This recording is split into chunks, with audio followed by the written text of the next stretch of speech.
welcome back to another Beast Wars Fuzor review. Last time we took a look at Bantor, a figure with tons of problems and is overall probably one of the worst figures in the line. But can we pick ourselves right back up with Terragator? Now, Terragator is a combination between a terrapin turtle. Right, this is a terrapin turtle and an alligator. I mean, it's obviously a snapping turtle, so I should have just called it. But I do like the name. This guy is really cool, and he is one of my favorite fuzors. But here's the thing. Favorite does not always mean best. This guy, even though I love him, has a lot of problems. Okay. Especially in this mode. In this mode, he looks cool. That's about it. He only looks good from the top. He has almost no posability. I mean, you can kind of move the legs, but this back piece is connected to just one peg. Even looking from the side, yeah, robot kibble. So just looking at it from the front, or the side, just looks bad. Especially over here. The head is like in clear visible shot. As well as another problem, this guy I feel like suffers from GPS. Because he's made out of shiny plastic, like gold. And even though it looks really nice, this is the one figure where it's not in perfect condition because a peg has broken off. That is because to put it out, you have to violently rip it off, and it's a peg, and the peg hole's right here, and you can't pick it up. You gotta do that. So eventually it just snapped. So it makes it even harder to keep in place. So it looks nice, but as a toy, it's not very fun. But I gotta say, out of all the figures, it has the best paints. It's got nice green. The shell looks fantastic. And it does work. But with the cost of the transformation and the fact that it really can't do anything, puts it lower. He does have a gimmick where if you push in his tail, it chomps. Alright, so let's get this guy transformed. Transformation is pretty simple. Actually, it's kind of cheap. Okay, forget to delete the files for Bantor. So, okay, let's do it again. Basically, you're supposed to take this off. But mine's really tight on here. And take that off. Really? Does this count as a transformation? He's just full. If you don't have these accessories, the figure's literally useless. At least with Buzz Claw, it looks like some sort of bug. This just looks like a crumbled up mess.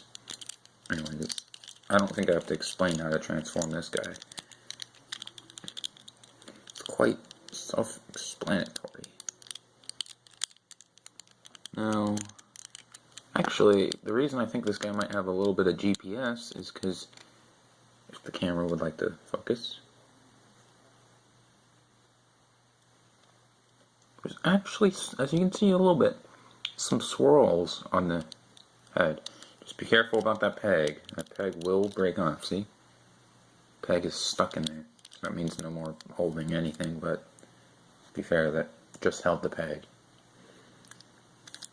Here we have Terragator. Now, Terragator on his own is a very nice looking figure. Then he has accessories to help accommodate him. I really like to look at this guy before we do. Just want to say he looks like a mix of. He's got Rhinox's head, kind of. That one episode where he turned able, or when he was Tank Orbit, he didn't look like this. And Killer Croc. I don't know why. Maybe it's the green and the blue. Although his body's blue, that for some reason on the back it's green. Not sure why. I was thinking about buying another one, but just painting him like this, the green, and then just leaving this, I guess just blue, but just painting a little bit of this green. Apparently it looks like he has a scuba diving gear on, but that just looks stupid. So one accessory is really good. A shell that perfectly can like hide himself and completes the figure. Then we have the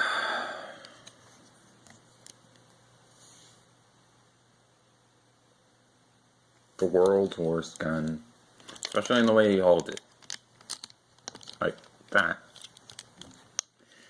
The problem is my figure is gotten so loose on this joint that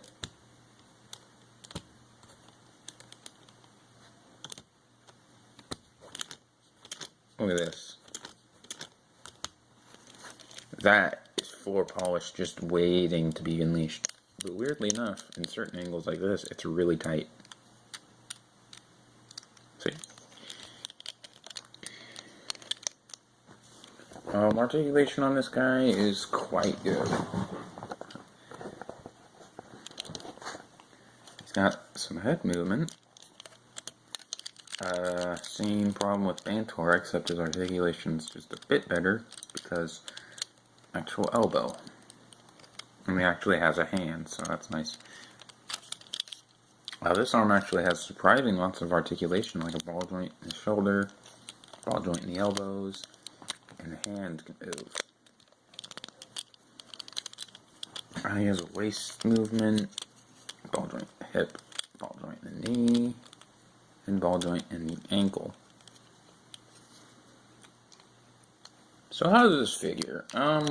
He's got a cool robot mode, and he is probably my favorite basic class fuzor. Probably. But his alt mode is terrible, and the transformation is terrible. So only one mode works. I would like to give this guy a high rating, but I really can't. I think he's about as good of a figure as Bantor, so I'm going to have to give him a 6. He's an okay figure. If you like crocodiles and reptiles, yeah, you're going to love this figure. How fitting. The rivals between Bantor and Terragator, one is all reptile and the other one's all mammal. And plus they both have animals on the shoulder. So we'll just leave it at that. But if you like reptiles, then yeah, go ahead and get this figure.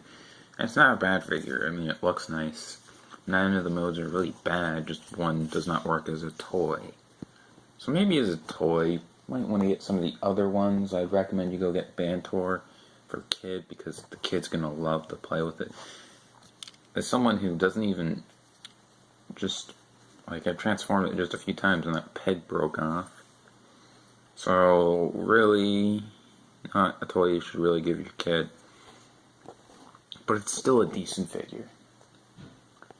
Next time on Beast Wars Fuzors, the strangest of combinations.